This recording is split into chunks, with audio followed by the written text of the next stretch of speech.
My parents offered to babysit for our anniversary. Seemed sweet, they'd never offered before. As we were leaving, my wife found their overnight bag in the hallway. She opened it and screamed, "Get the kids. Call 911. I saw what was inside and my blood went cold. They weren't here to babysit. 20 minutes later, police had surrounded our house. My parents offered to babysit for our anniversary. The call came out of nowhere on a Tuesday evening while I was helping our 6-year-old Emma with her spelling homework. We've been thinking, Mom said, her voice unusually bright. You and Jessica deserve a night out. When's your anniversary? I almost dropped the phone. In 12 years of marriage, my parents had never once offered to babysit, not when Emma was born, not when the twins, Luke and Mason, arrived 3 years later, not for emergencies, date nights, or desperate moments when we just needed an hour of sleep. It's this Saturday, I said cautiously, but Mom, you always said watching 3 kids was too much nonsense. We're their grandparents? It's about time we stepped up. I found Jessica in the kitchen making tomorrow's lunchboxes. You're not going to believe this, I said. My parents want to babysit for our anniversary. She paused, peanut butter knife in midair. Your parents, the same people who showed up 2 hours late to Emma's birthday because they forgot and missed the twins' kindergarten graduation entirely. Those very ones. Jessica's expression was skeptical. She'd been hurt too many times by my parents' indifference to our kids while her parents drove 3 hours every month to visit mine.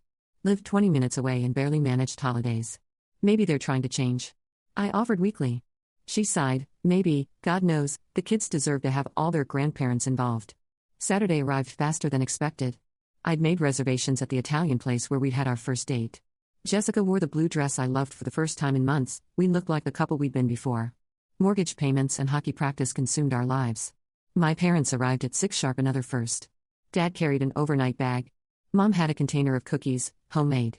She announced, though I recognized the grocery store packaging, she transferred them. The kids are so excited, I said, which was partly true. Emma had been thrilled. The twins were more interested in their video games.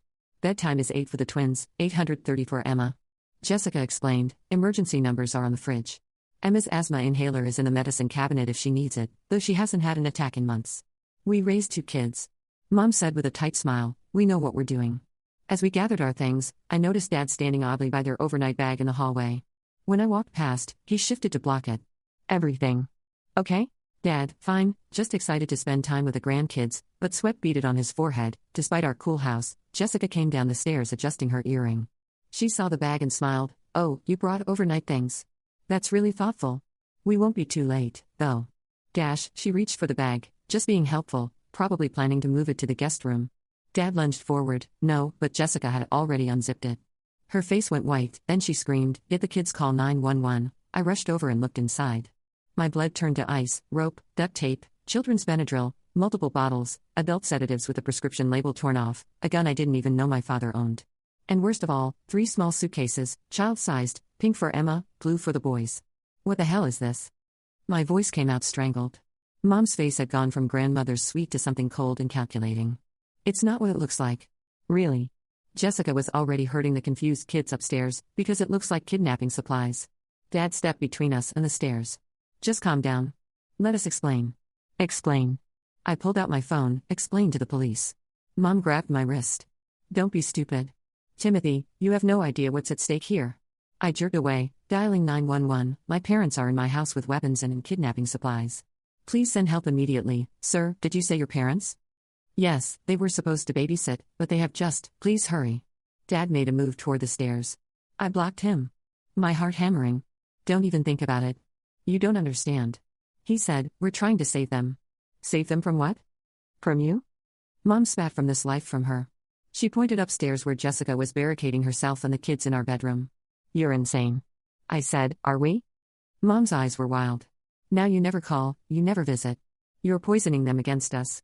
We invited you to every school event, every birthday dash, pity invites. Dad roared while her parents get to be the real grandparents, while you turn our grandchildren into strangers. Sirens wailed in the distance. Mom's face crumpled. We just wanted time with them, real time without you controlling everything. So you were going to kidnap them? We were going to take them on a trip, Dad said, desperately. EGY. Show them there's a whole world beyond this prison you've built. Then bring them back with sedatives with a gun. The medicine was just in case they got upset. The gun. Your mother insisted for protection. Protection from what? From anyone who tried to stop us from being grandparents? Mom shrieked. The police burst through the door. Weapons drawn. Everyone hands where we can see them. My parents were ordered to the ground. I watched numb as my father, the man who taught me to ride a bike, was handcuffed on my living room floor. The bag, I told the officers, check their bag. An officer photographed everything. The children's Benadryl tested positive for a much stronger sedative when they used a field kit. The pills were indeed prescription sedatives enough to knock out adults, let alone children. Where were you planning to take them? The detective asked. During questioning, my parents exchanged glances. Florida. Mom finally said, we have a condo there. We just wanted a week, maybe two, without telling us. I was beyond angry. Now you were going to let us think our children were missing. We left a note, Dad said, quietly in the bag, explaining everything. The detective found it in my mother's careful script. We're taking what's ours. You've had them long enough, don't try to find us. We'll return them when they understand who their real family is. Jessica came downstairs once the kids were settled with a movie and snacks, pretending nothing was wrong. She was shaking with rage. How long were you planning this? She asked my parents. Mom lifted her chin defiantly. Since Emma's birthday, when you sat us at the back table when her other grandparents got to help with the cake while we watched like strangers. You were 2 hours late. Jessica exploded.